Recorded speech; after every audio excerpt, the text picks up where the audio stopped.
Jake Morrison stared at the empty space where messages should have been coming from. The screen showed nothing but silence from Kepler 442b. 3 months had passed since the mining colony stopped talking to the rest of human space. 12,000 people lived there, or used to live there, and now nobody knew what happened to them. The Galactic Council had been slow to respond. They always were when it came to human colonies. The alien species that made up most of the Council did not care much about what happened to human settlers on distant worlds.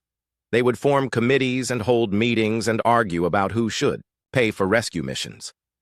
Meanwhile, people might be dying or worse. Jake could not wait any longer.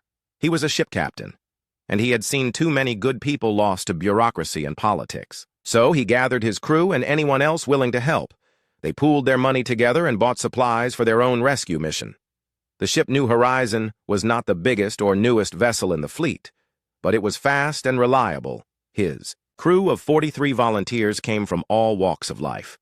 Katie Wells was his science officer, a brilliant woman who could make sense of any alien technology they might encounter. Dr. Alex Rivera served as their medical officer, someone who had saved more lives than he could count. Sergeant Lisa Cole brought military experience and tactical knowledge that might prove crucial if they found trouble. The journey to Kepler 442b took 2 weeks through hyperspace. During that time, Jake reviewed everything they knew about the colony. It had been established 5 years ago to mine rare minerals from the planet's crust. The world itself was almost perfect for human habitation, with breathable air and comfortable temperatures. The colonists had built a thriving community with schools, hospitals, and entertainment centers. Then the messages stopped. No distress, signals, no emergency broadcasts, no final transmissions. One day the colony was reporting normal operations, and the next day there was nothing but silence. The automated system still sent out basic telemetry data, showing that power was flowing and life support was working, but no human voices came through the communication channels. When the New Horizon dropped out of hyperspace near Kepler 442b, Jake felt his heart sink. The planet looked beautiful and peaceful from orbit. The colony's lights sparkled on the night side like scattered diamonds. Solar collectors gleamed in the sunlight, and the fusion reactors showed steady energy output.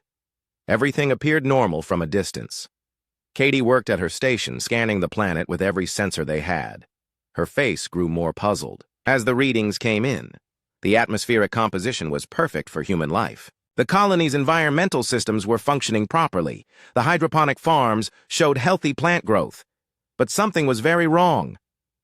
"I'm not detecting any human life signs," Katie reported, her voice tight with concern. "The bioscanners should be picking up 12,000 people, but I'm getting nothing. It's like they all just vanished." Dr. Rivera joined the discussion from his medical bay. He had been running his own scans, looking for any signs of disease or contamination that might explain the silence. "The air quality is good," he said. "No biological hazards that I can detect. But there are some strange energy readings coming from the central part of the colony." Jake studied the tactical display that Sergeant Cole had prepared. The colony was laid out in a standard pattern, with residential areas surrounding a central administrative district.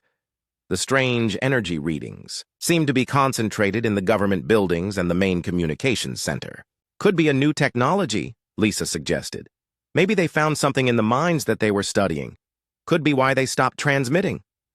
The New Horizon moved into a lower orbit, giving them a better view of the colony's surface. Jake could see people-sized figures moving around in some areas, but the bioscanners insisted that no humans were present. It was as if the sensors were looking at empty clothes, walking around by themselves. "Take us down," Jake decided. "We need to see this for ourselves." The descent through the atmosphere was smooth and uneventful. The colony's landing pad was clear and functional, with automated systems guiding them to a safe touchdown. As the ship's engines wound down, Jake gathered his away team. They would go in light but prepared for anything. Katie brought her scientific instruments and a portable laboratory setup. Dr. Rivera packed medical supplies and bioscanners. Lisa armed herself with military-grade weapons and protective gear. Jake carried a standard sidearm and a communication device that could reach the ship from anywhere on the planet. The airlock cycled open, and they stepped onto the surface of Kepler 442b. The air smelled clean and fresh, with a slight metallic tang from the mining operations. The gravity was slightly lighter than Earth normal, making each step feel bouncy and energetic. The colony spread out before them like a ghost town. Buildings stood intact and undamaged. Vehicles were parked in orderly rows. Gardens showed signs of recent maintenance. But no people walked the streets or looked out from windows.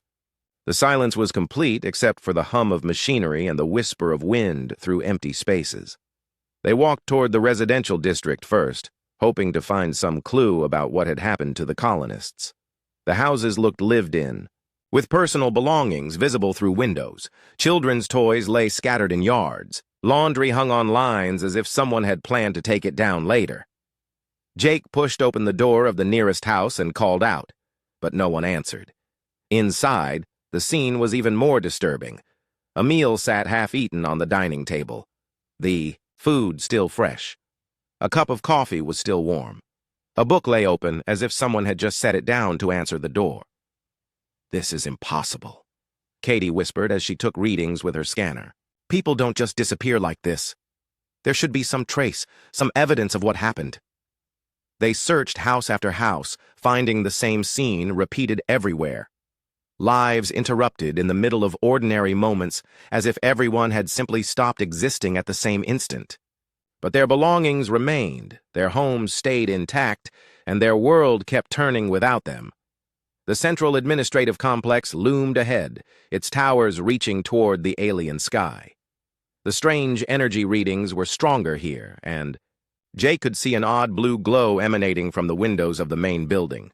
Whatever had happened to the colonists, the answer was waiting for them in there. As they approached the government district, Jake felt a chill run down his spine. The silence was too complete, the abandonment too perfect. This was not the result of an evacuation or an attack. This was something else entirely, something that defied everything he knew about how the universe worked. The blue glow grew brighter as they walked toward the central building, and Jake began to wonder if they were about to discover something that would change their understanding of what was possible in the galaxy. Something that would explain not just what happened to 12,000 colonists, but why the very fabric of space seemed to be holding its breath around this quiet world. The main street of the colony should have been filled with people going about their daily business. Instead, Jake Morrison heard only the echo of his own footsteps against the empty pavement.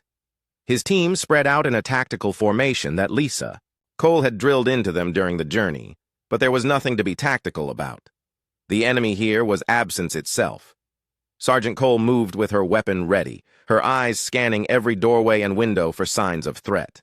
Her military training told her that ambushes came from places that looked safe, but this place looked too safe. There were no bodies, no signs of struggle, no evidence that anything violent had happened here. People had simply stopped being. "This is all wrong," Lisa muttered, her voice barely audible through the comm system. "Where are the bodies? Where's the damage? You don't lose 12,000 people without some kind of fight." Katie Wells walked beside her, holding a scanner that beeped and chirped as it analyzed everything around them. The readings were getting stranger the closer they got to the administrative complex. Energy patterns that did not match anything in human databases, quantum fluctuations that suggested technology far beyond what the colonists should have possessed. "Those energy readings are getting stronger," Katie reported, her voice filled with scientific curiosity mixed with growing concern. "Whatever is generating them, it's big and it's powerful. And it's definitely not human technology." Dr. Rivera stayed close to the group, his medical scanner searching for any trace of the missing colonists. The bioscanners should have been able to detect human DNA, blood traces, even dead bodies after 3 months. But the instruments showed nothing. It was as if 12,000 people had been erased from existence without leaving a single cell. Behind, the administrative complex rose before them like a monument to bureaucracy. The buildings were standard colonial architecture, designed to be functional rather than beautiful. But something had changed them. A soft blue light leaked from windows and doorways, pulsing gently like a slow heartbeat. The light seemed to respond to their presence, growing brighter as they approached. Jake tried the main entrance and found it unlocked. The doors slid open with a quiet hiss, revealing corridors that should have been familiar, but now looked alien. Strange, crystalline. Growths covered the walls, ceiling, and floor. The crystals were the source of the blue light, and they pulsed in patterns that suggested some kind of communication or data transfer. Biological or technological? Jake asked, running his hand along the wall near one of the crystal formations. The surface was smooth and warm, almost organic in texture. Katie took readings with her scanner, frowning at the results. Both, she said after a moment.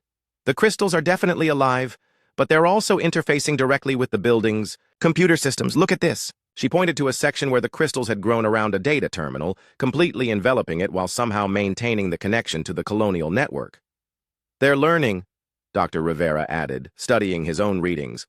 The crystals are accessing every database in the colony. Personnel records, technical manuals, cultural archives, everything.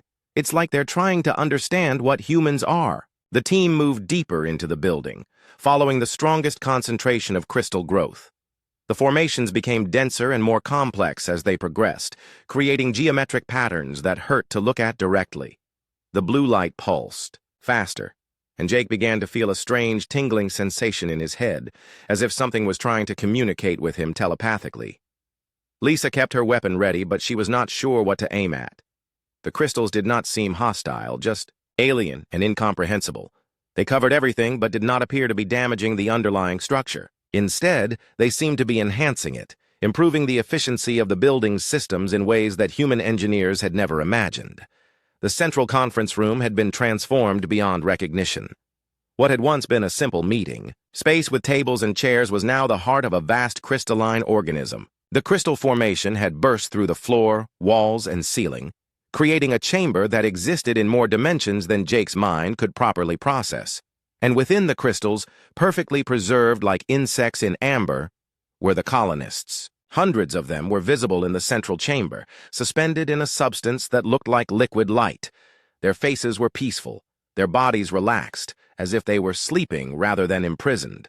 But their eyes were open, and the blue light of the crystals reflected in their pupils. "They're alive," Dr. Rivera whispered, his medical scanner confirming what they could all see. "All of them. Heart rates are slow but steady. Brain activity is unusual, but definitely present. The crystals aren't killing them, they're preserving them." Jake approached the nearest crystal face, where a middle-aged woman floated in the blue-lit suspension. She had been caught in the middle of some ordinary activity, still wearing her work clothes and carrying a data pad. But her expression was not one of fear or pain. She looked almost serene, as if she were experiencing something wonderful. "Preserving them for what?" Jake asked, though he was not sure he wanted to know the answer. The answer came when he reached out to touch the crystal surface. The moment his fingers made contact, images flooded his mind. Not his own memories, but visions from somewhere else, entirely. He saw vast ships moving through space, larger than cities and darker than the void between stars. He saw worlds stripped bare of life, their populations harvested like crops. And he saw something ancient and hungry, something that had been waiting for the right moment to claim its prize. The crystals were not prisons, they were storage containers. And somewhere in the depths of space, the harvesters were coming to collect what they had preserved. Katie gasped and stumbled backward as the same visions hit her mind. She had been scanning the crystals when the download began, and now she understood the terrible purpose behind the beautiful formations. "The collectors," she said, the word coming to her lips without conscious thought. "They've been watching us, waiting for us to reach the right level of development." Dr. Rivera's face went pale as he processed the alien memories. "It's a farming operation," he said, his voice barely above a whisper. "They seed worlds with these crystal networks and wait for the population to reach a certain threshold. Then they come back to harvest what they've grown." Jake pulled his hand away from the crystal, but the visions continued to flow through his mind. He saw other worlds, other species, all preserved in crystal chambers just like this one. The collectors had been doing this for millions of years, moving from star to star like cosmic gardeners tending their crops. But the worst part was the timeline. The visions showed massive harvesting fleets already in motion, moving through hyperspace toward human-controlled worlds. They had received the signal from Kepler 442b, the beacon that announced the crop was ready for collection. How long do we have? Lisa asked. Her soldiers' instincts focused on the tactical situation rather than the horror of what they were seeing. The crystals provided the answer, downloading navigation data and fleet positions directly into their minds. The collectors were fast and efficient, but they had to travel vast distances to reach human space. The lead elements of their fleet would arrive in approximately 6 months, maybe 7 if humanity was very lucky, and they were not just coming for Kepler 442b. The visions showed the scope of their operation, with harvesting fleets dispatched to every major human colony simultaneously. Earth itself was marked as a priority target, its massive population representing the largest harvest the collectors had ever attempted. Jake stared at the preserved colonists floating in their crystal chambers. 12,000 people had been transformed into living storage units, kept fresh and ready for processing by creatures that saw entire species as nothing more than livestock. But as he watched, he began to notice something the alien visions had not prepared him for. The colonists were not passive victims. Their eyes tracked movement, following the rescue team's progress through the chamber. And in their pupils, mixed with the blue light of the crystals, Jake could see something else: intelligence, awareness, and perhaps most disturbing of all, patience.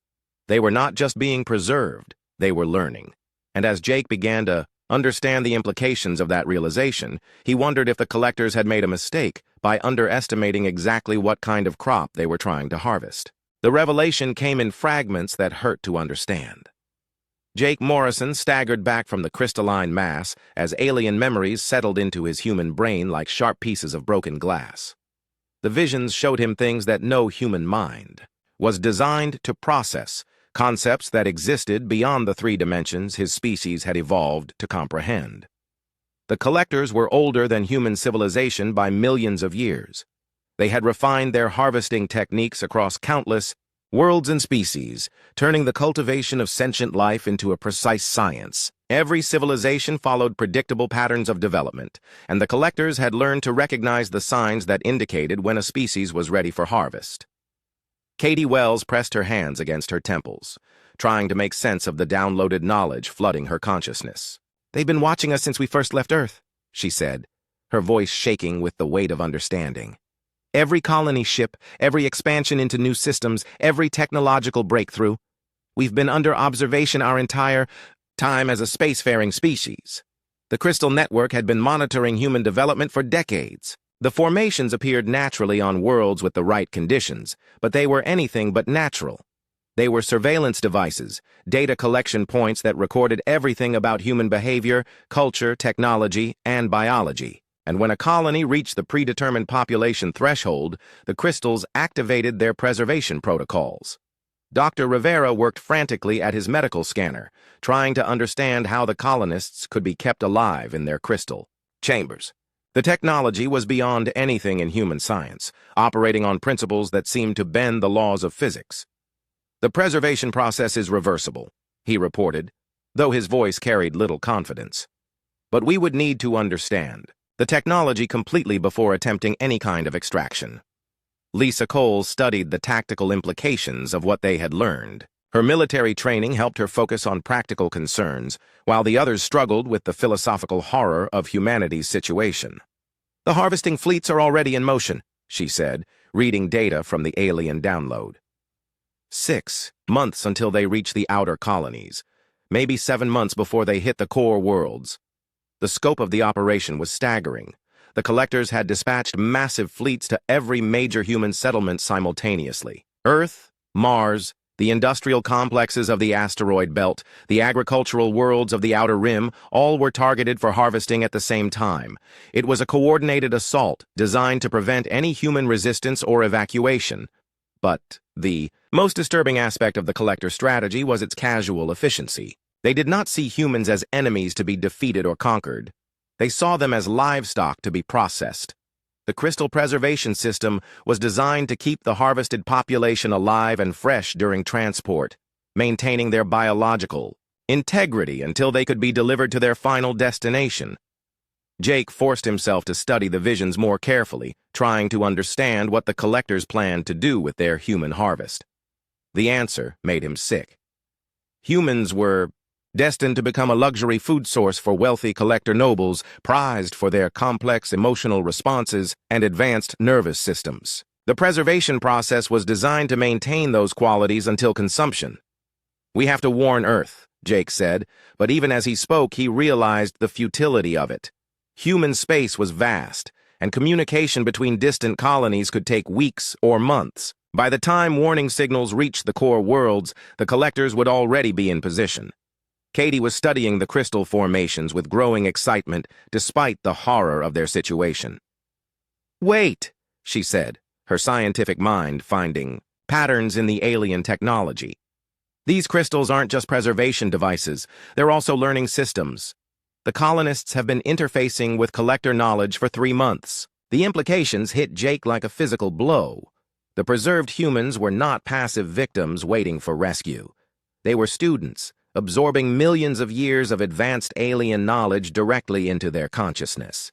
The collectors had inadvertently created the most comprehensive educational program in galactic history." Dr. Rivera confirmed Katie's hypothesis with his medical readings.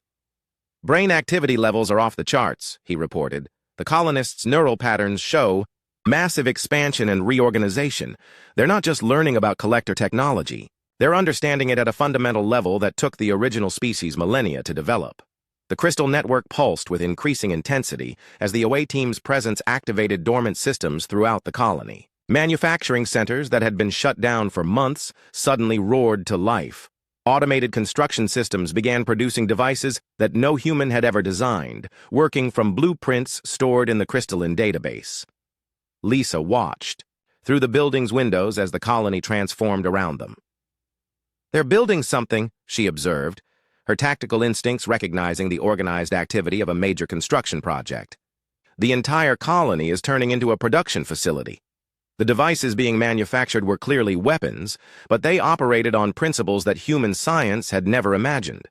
Shield generators that manipulated space-time itself, energy, weapons that could disrupt matter at the quantum level, communication arrays capable of instantaneous transmission across galactic distances. The colonists were using collector knowledge to build defenses against their would-be harvesters. But the most remarkable development was happening within the crystal chambers themselves. The preserved colonists were beginning to change, their bodies adapting to interface more efficiently with the alien technology. Their eyes now glowed with the same blue light as the crystals, and their neural patterns showed integration with the colony's computer network that went far beyond anything human cybernetics had achieved. One of the colonists, a former mining supervisor named Ben Carter, began to emerge from his crystal chamber. The preservation matrix dissolved around him like morning mist, and he stepped onto the chamber floor with movements that were fluid and precise. His appearance was still, recognizably human, but something fundamental had changed in the way he held himself and moved through space. "You came to rescue us," Ben said, his voice carrying harmonics that had not been there before. "But we don't need rescuing. We need time to prepare." Jake stared at the transformed human, unsure whether he was looking at the same species anymore. "Prepare for what?" Ben's smile was answer enough. The blue light in his eyes pulsed with the rhythm of the crystal network, and Jake could see the vast intelligence behind that gaze. "The collectors expect to harvest primitive humans operating with Stone Age technology compared to their own capabilities. Instead, they're going to encounter something they've never seen before." More colonists began emerging from their crystal chambers, each one transformed by months of direct interface with advanced alien knowledge. They moved with purpose and coordination that suggested a level of mental connection impossible for baseline humans.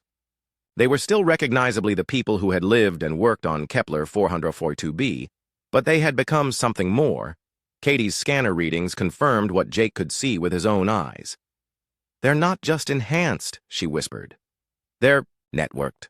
All 12,000 of them are sharing knowledge and consciousness through the crystal matrix. They've become a collective intelligence while maintaining their individual personalities. The enhanced colonists worked with mechanical precision to complete the defensive systems they were constructing. Weapons platforms rose from the colony's surface, their designs incorporating technology that made human military equipment look like children's toys. Shield generators created protective barriers that existed partially outside normal space-time, making them nearly impervious to conventional attack. But the most impressive development was the fleet of ships being assembled in the colony's expanded construction bays. The vessels incorporated collector technology that had been improved and refined by human ingenuity. They were faster, more maneuverable, and more heavily armed than anything in the harvesting fleet heading toward human space. "We're not staying. Here to defend one colony," Ben explained as he led the away team through the transformed settlement. "We're going to spread throughout human space, carrying our knowledge and capabilities to every threatened world. The collectors have given us the tools to transcend our limitations. Now, we're going to use those tools to ensure that humanity survives their harvest attempt."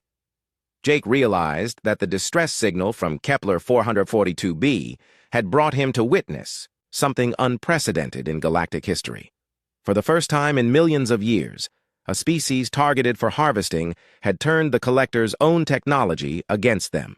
Humanity was about to graduate from prey to predator, and the galaxy would never be the same. The breakthrough came when Dr. Alex Rivera made a mistake that changed everything. He was trying to take a sample of the crystal material for analysis when his cutting tool slipped and gashed his hand on a sharp edge. Instead of bleeding normally, something impossible happened. His consciousness suddenly expanded beyond his individual mind and connected directly to the entire colonial network. For a terrifying moment that felt like hours, Rivera experienced the collective dreams of 12,000 preserved humans. He felt their thoughts, their memories, their accumulated knowledge flowing through his awareness like a vast river of consciousness. But most importantly, he discovered that the colonists were not as unconscious as they appeared to outside observers. "They're still in there," Rivera gasped when his awareness snapped back to his own body. His hand pressed against the main crystal formation, maintaining the connection that had opened between his mind and the network. Not just alive, but completely aware. The crystals have been showing them everything about the collectors for months. Jake Morrison felt his blood run cold as the implications hit him. "You mean they've been learning this whole time?" The answer came as every crystal formation throughout the colony began to pulse in perfect synchronization. The blue light that had been steady and calm suddenly became dynamic and purposeful. The colonists within their preservation chambers were not prisoners or victims. They were students who had been attending the most comprehensive university in galactic history. Katie Wells's scanner readings spiked beyond anything her instruments were designed to measure.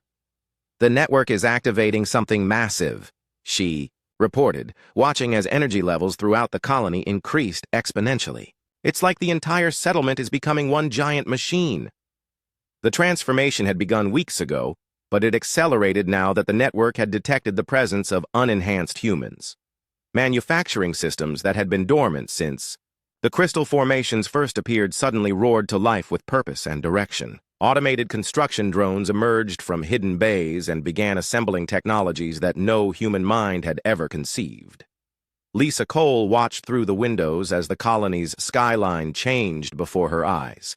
Structures grew from the ground. Like living things, their designs following principles of architecture that incorporated dimensions beyond the standard 3. Defense platforms unfolded from what had appeared to be simple buildings, revealing weapon systems that could target enemies in hyperspace. They're not just building defenses, Lisa realized, her tactical training allowing her to recognize the strategic pattern emerging around them. They're constructing an entire military infrastructure from scratch, and they're doing it in hours instead of years. The devices being manufactured incorporated technology that put human engineering to shame. Energy shields that could deflect attacks by rotating sections of space-time. Weapons that fired coherent streams of manipulated quantum particles.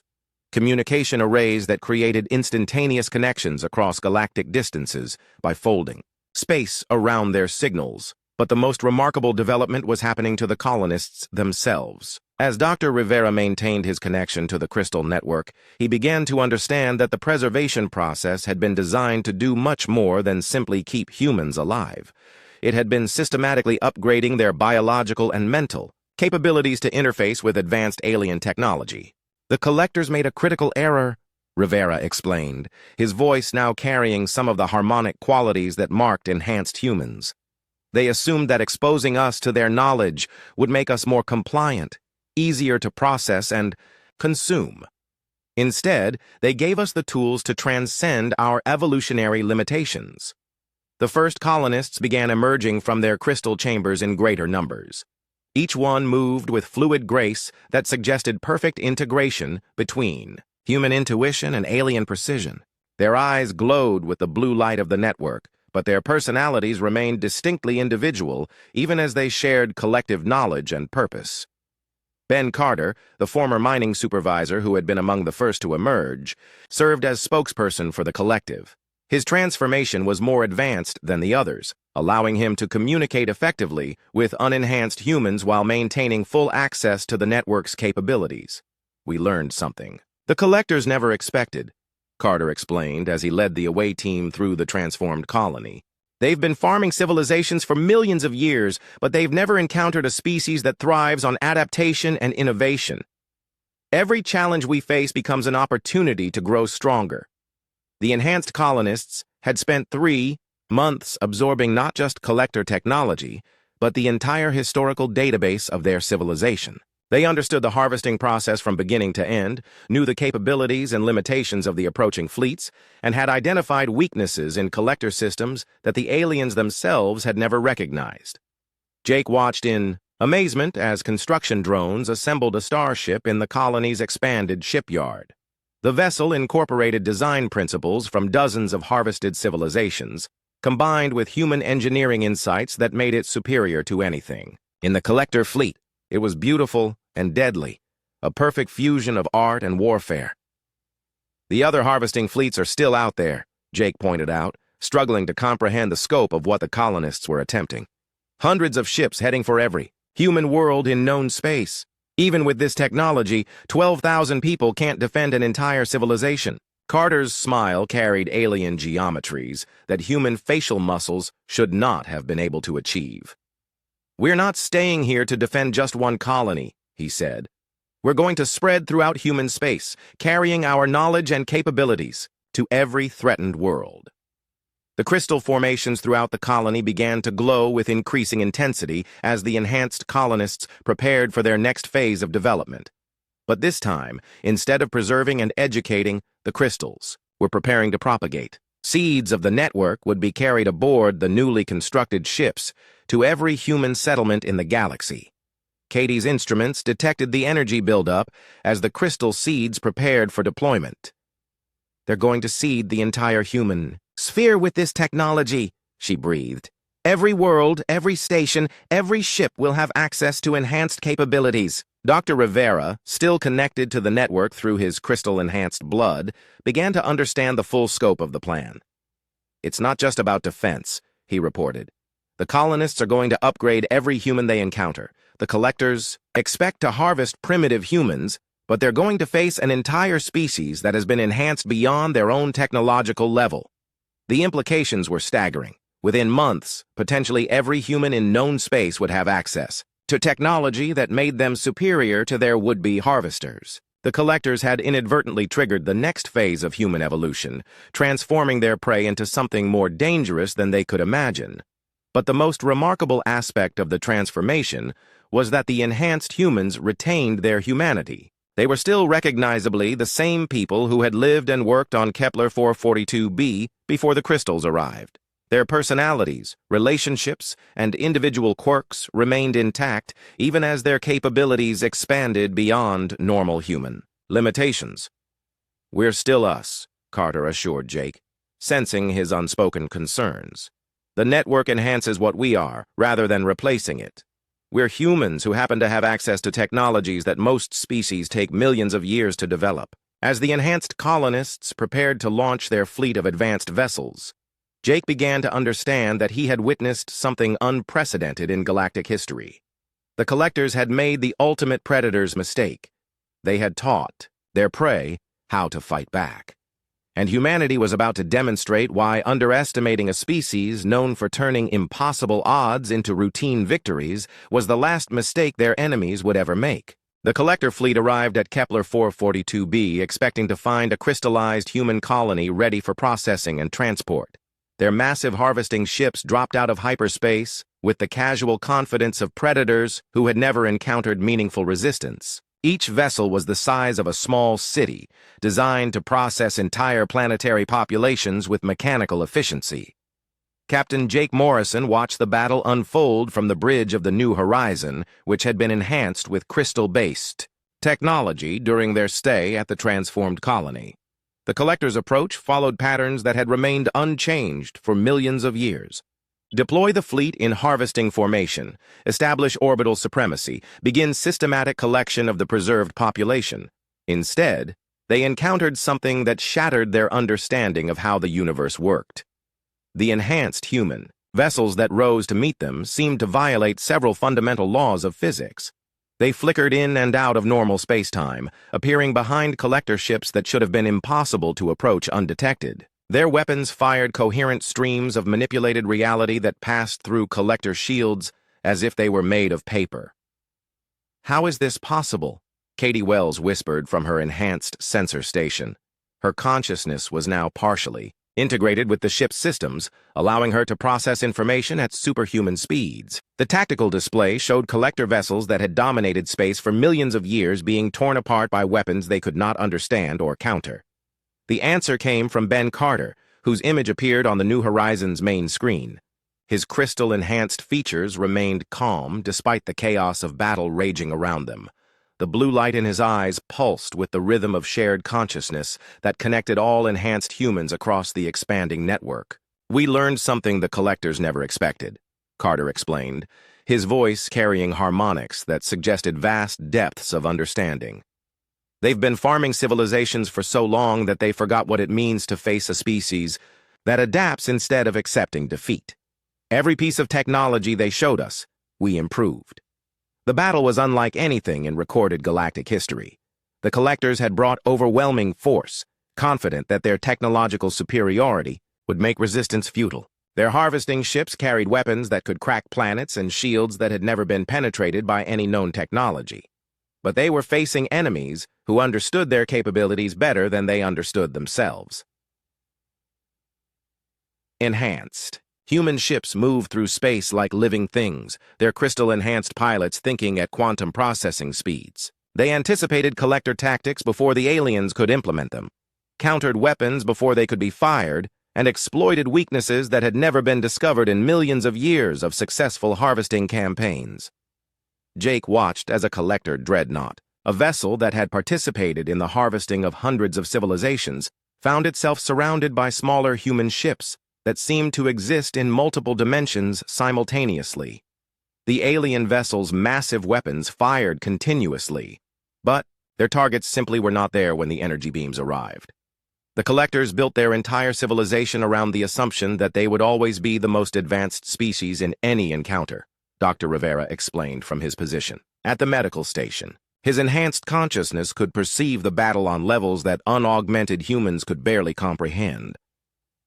But we didn't just learn their technology. We innovated beyond it.